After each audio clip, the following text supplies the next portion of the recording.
Lição 12. Mestre fez promessas. Escola Bíblica Dominical. Nossa lição, o Evangelho do Discípulo Amado. Este é o nosso versículo tema, que se encontra em Hebreus capítulo 10 e versículo 23, que diz assim: Apeguemo-nos com firmeza à esperança que professamos, pois aquele que prometeu é fiel. Este versículo fala que precisamos nos apegarmos com firmeza à esperança que confessamos, pois aquele que prometeu é fiel. Olá, meus amores, tudo bem com vocês? Vamos dar início a mais uma escolinha dominical com oração. Então vamos lá? Fechando os olhinhos. Senhor maravilhoso Pai, Deus eterno, Pai de amor. Senhor, te rendemos graças, Senhor, por tudo que o Senhor tem feito em nossas vidas, Senhor. E queremos te agradecer por tudo, Pai. Muito obrigado, Senhor. Neste momento também, Senhor, queremos te pedir perdão, Senhor, por todos os nossos pecados, nossas falhas, nossas fraquezas, Senhor. Senhor, nos ensina a te adorar, nos ensina a te servir, que possamos te entregar o nosso melhor. Que sejamos, Senhor, instrumentos usados em Tuas mãos para fazer a Tua vontade, não a nossa, Senhor. Nos ensina, Senhor. Em nome do Teu Filho amado, eu te agradeço. Amém. Então vamos lá? Conhecendo mais de Deus. Jesus sabia que seu tempo estava se aproximando. Dentro de alguns instantes, ele iria ser preso no jardim do Getsêmani. Assim, ele dedicou suas últimas horas a conversar com os discípulos, a fim de prepará-los para os próximos eventos. O mestre fez duas promessas preciosas, neste momento tão decisivo. A promessa do Espírito Santo. Primeiramente, é preciso entender quem é o Espírito Santo. Ele não tem forma, não tem corpo. Ele é chamado por muitos nomes na Bíblia, tais como Espírito de verdade, Consolador, Auxiliador, Espírito de vida. Ele é Deus. O Espírito Santo é uma pessoa. A Bíblia o apresenta com qualidades e uma personalidade. Ele tem conhecimento e vontade. 1 Coríntios capítulo 12 e versículo 11. Todas essas coisas, porém, são realizadas pelo mesmo e único Espírito. E ele distribui individualmente a cada um como quer. Ele tem sentimentos. Vamos ler em Efésios capítulo 4 e versículo 30, que diz assim: Não entristeça o Espírito de Deus, com o qual vocês foram selados para o dia da redenção. O Espírito Santo, ele pensa. Vamos ler em Romanos, capítulo 8 e versículo 27, que diz assim: E aquele que sonda os corações conhece a intenção do Espírito, porque o Espírito intercede pelos santos, de acordo com a vontade de Deus. O Espírito Santo, ele foi enviado pelo Pai. João, capítulo 14, versículo 16 a 18, diz assim: E eu pedirei ao Pai, e ele lhes dará outro conselheiro, para estar com vocês para sempre. O Espírito da verdade, o mundo não pode recebê-lo, porque não o vê e nem o conhece. Mas vocês o conhecem, pois ele vive com vocês e estará em vocês. Não os deixarei órfãos, voltarei para vocês. Ele fala, ensina, testifica, guia e envia. Antes do nascimento de Jesus, profetas anunciaram a descida do Espírito Santo. Joel, capítulo 2, versículo 28 a 29, diz assim: E depois disso, derramarei do meu Espírito sobre todos os povos. Os seus filhos e as suas filhas profetizarão. Os velhos terão em sonhos e os jovens terão visões. Até sobre os servos e as servas derramarei do meu Espírito naqueles dias. Jesus estava confirmando essas palavras e prometendo que ele mesmo o enviaria. João, capítulo 16, versículo 7, diz assim: Mas eu lhe afirmo que é para o bem de vocês que eu vou. Se eu não for, o conselheiro não virá para vocês, mas se eu for, eu o enviarei. O cumprimento dessa promessa foi registrado pelo médico Lucas, no livro de Atos dos Apóstolos, capítulo 2, versículo de 1 a 4, que diz assim: Chegando o dia de Pentecostes, estavam todos reunidos num só lugar. De repente veio do céu um som, como de um vento muito forte, e encheu toda a casa no qual estavam assentados. E viram o que parecia línguas de fogo, que se separaram e pousaram sobre cada um deles. Todos ficaram cheios do Espírito Santo e começaram a falar noutras línguas, conforme o Espírito Santo os capacitava. Os discípulos estavam em Jerusalém, reunidos, orando, em meio à festa hebraica de Pentecostes. Um som parecido como de um vento invadiu todo o ambiente. As pessoas viram línguas repartidas como de fogo sobre a cabeça dos indivíduos. Atos capítulo 2 e versículo 4 diz assim: Todos ficaram cheios do Espírito Santo e começaram a falar noutras línguas, conforme o Espírito Santo os capacitava. A partir daquele momento, o Auxiliador começou a agir entre os primeiros crentes. Ele guiou a igreja do Senhor Jesus. No dia de Pentecostes, foi o batismo com o Espírito Santo, sobre o qual destacamos o seguinte: todos reconhecem a Cristo como Salvador e passam pela regeneração. Recebe o Espírito Santo. Não pode ser confundido com o recebimento dele. Antes, é o revestimento de poder para o crente testemunhar o Evangelho de Cristo até nos lugares mais distantes da terra.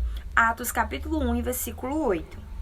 Mas receberão poder quando o Espírito Santo descer sobre vocês, e serão minhas testemunhas em Jerusalém e em toda a Judéia e Samaria, e até os confins da terra. O batismo com o Espírito Santo é uma promessa feita por Deus. Atos capítulo 1 e versículo 5. Pois João batizou com água, mas dentro de poucos dias vocês serão batizados com o Espírito Santo. E realizado por Jesus na vida dos cristãos, conforme o seu querer. A evidência desse batismo, conforme Atos 2, é o falar em outras línguas.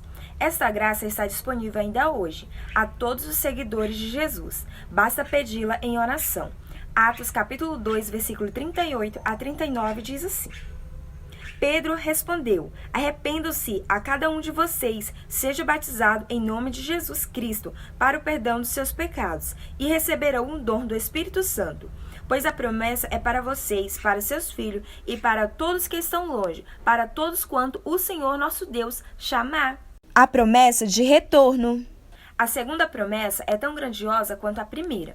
Jesus vai voltar para buscar o seu povo. Durante séculos e séculos, os profetas do Antigo Testamento anunciaram que o Messias viria ao mundo. Isaías capítulo 7, versículo 14, diz assim: Por isso, o Senhor mesmo lhe dará um sinal. A virgem ficará grávida e dará luz a um filho, e o chamará Emanuel.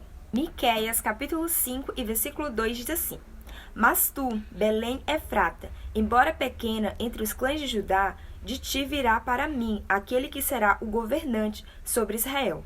Suas origens estão no passado distante, em tempos antigos. Muitos povos e civilizações nasceram e deixaram de existir, enquanto o tempo passava, até que no período determinado por Deus, Jesus nasceu, cresceu e cumpriu a sua missão, morrendo na cruz, ressuscitando ao terceiro dia. Antes de partir, porém, Jesus anunciou o seu retorno. Ele consolou seus discípulos e disse que não deveria ficar aflitos. Afinal de contas, o mesmo Jesus que ali estava iria preparar um lugar especial para os seus seguidores, a fim de que, finalmente, todos estivessem reunidos em um só corpo e para sempre. João, capítulo 14, versículos de 1 a 3, diz assim: Não se perturbe o coração de vocês. Creiam em Deus, creiam também em mim. Na casa do meu pai há muitos aposentos. Se não fosse assim, eu não lhe teria dito: Vou preparar-lhes lugar. Se eu for lhes preparar lugar, voltarei e os levarei para mim, para que vocês estejam onde eu estiver. Já se passou muito tempo desde que essa promessa foi feita. Milhões de crentes nasceram, cresceram e morreram, ouvindo o aviso: Jesus vai voltar. E irá mesmo, pois ele é fiel em suas promessas. Jesus Cristo deixou claro que não há uma data revelada. Marcos capítulo 13, versículo 31 a 32 diz assim: Os céus e a terra passarão, mas as minhas palavras jamais passarão. Quanto ao dia e à hora, ninguém sabe, nem os anjos do céu, nem o Filho, senão somente o Pai. E que a sua vinda surpreenderá a muitos, e por isso todos precisarão estar preparados. Mateus capítulo 25 e versículo 13 diz assim: Portanto, vigiem, porque vocês não sabem nem o dia e nem a hora. O encontro da igreja com Jesus será glorioso, conforme a Bíblia diz. No dia determinado por Deus, Jesus virá pelos ares, em um abrir e fechar de olhos. Os fiéis serão arrancados da terra e estarão diante de Cristo. 1 Tessalonicenses, capítulo 4, versículo 16 a 17, diz assim: Pois, dado a ordem com a voz do arcanjo e o ressoar da trombeta de Deus, o próprio Senhor descerá dos céus, e os mortos em Cristo ressuscitarão primeiro. Depois nós, os que estivermos vivos, seremos arrebatados com eles nas nuvens para o encontro com o Senhor, nos ares, e assim estaremos com o Senhor para sempre. No arrebatamento acontecerá uma transformação. 1 Coríntios, capítulo 15, versículos 51 a 53 diz assim: Eis que eu lhes digo um mistério. Nem todos dormiremos, mas todos seremos transformados, no momento, no abrir e fechar de olhos, ao som da trombeta. Pois a trombeta zoará, os mortos ressuscitarão incorruptíveis, e nós seremos transformados.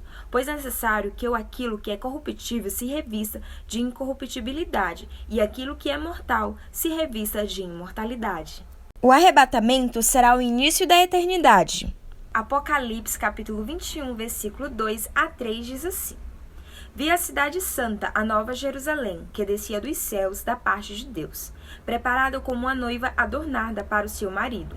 Ouvi uma forte voz que vinha do trono e dizia: Agora o tabernáculo de Deus está com os homens, com os quais ele viverá. Eles serão os seus povos. O próprio Deus estará com ele e será o seu Deus. O arrebatamento é um marco de um desfecho escatológico. Apocalipse capítulo 4 e versículo 1 diz assim: Depois dessas coisas, olhei, e diante de mim estava uma porta aberta no céu. A voz que eu tinha ouvido no princípio, falando comigo como trombeta, disse: Suba para cá, e lhe mostrarei o que deve acontecer depois dessas coisas. Apocalipse capítulo 22 e versículo 12 diz assim: Tinha um grande alto muro com 12 pontas e 12 anjos, junto às portas. Nas portas estavam escritos os nomes das 12 tribos de Israel. A declaração de vitória. Cristo afirmou que haverá livramento a todos que estiverem unidos a ele, e advertiu. João capítulo 16, versículo 33, a parte B. Neste mundo vocês terão aflições, contudo tenha ânimo, eu venci o mundo. Com essas palavras, Jesus encerrou o seu longo discurso e orou pelos seus discípulos. Ele sabia o porquê estava dizendo isso. Mesmo depois de sua ressurreição, os discípulos foram perseguidos e mortos. Pessoas eram proibidas de falarem o nome dele. Muitos foram executados por não negar sua fé no Salvador. A evangelização das nações custou o sangue de muitos cristãos inocentes. Muitos pais ficaram sem seus filhos, e muitos filhos choraram a perda de seus pais. Eles realmente precisaram ter coragem. Apesar de todo o sofrimento, de todo o ataque que os primeiros crentes sofreram, nada pôde destruir a igreja do Senhor. Afinal, Jesus já havia vencido. Mateus capítulo 16 e versículo 18. E eu lhe digo que você é Pedro, e sobre essa pedra edificarei a minha igreja, e as portas do Hades não poderão vencê-la. E também declarando essa vitória em João, capítulo 16, e versículo 33, que diz assim: Eu lhes disse essas coisas, para que em mim vocês tenham paz. Neste mundo vocês terão aflições, contudo tenha ânimo, eu venci o mundo. Mas afinal, o que isso quer dizer? A palavra mundo na Bíblia tem pelo menos 3 significados que podem ser identificados de acordo com seu contexto. Mundo, criação, natureza, animais. Salmos 24, 1. Do Senhor é a terra e tudo que nela existe, o mundo e os que nele vivem. Mundo, pessoas, comunidade, nações. Marcos capítulo 16, versículo 15. E disse-lhes: Vão pelo mundo todo e preguem o evangelho a todas as pessoas. João capítulo 3, versículo 16. Porque Deus tanto amou o mundo que deu seu Filho unigênito, para que todo que nele crê não pereça, mas tenha vida eterna. Mundo, sistema de valores corruptos, que é contra os princípios de Deus. 1 João capítulo 2, versículo 15 e 16. Não ame o mundo, nem o que nele há. Se alguém amar o mundo, o amor do Pai não está nele. Pois tudo que há no mundo, a cobiça da carne, a cobiça dos olhos e a ostentação dos bens, não provém do Pai, mas do mundo. O sistema pecaminoso reinante até Cristo teve seu poder desconstituído pela autoridade de Jesus. Mateus capítulo 28, versículo 18. Então Jesus aproximou dele e disse: Foi-me dada toda a autoridade no céu e na terra.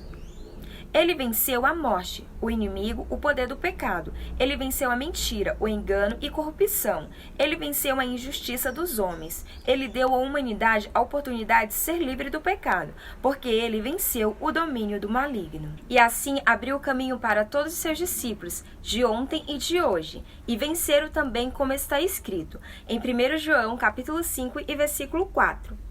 O que é nascido de Deus vence o mundo, e esta é a vitória que vence o mundo, a nossa fé.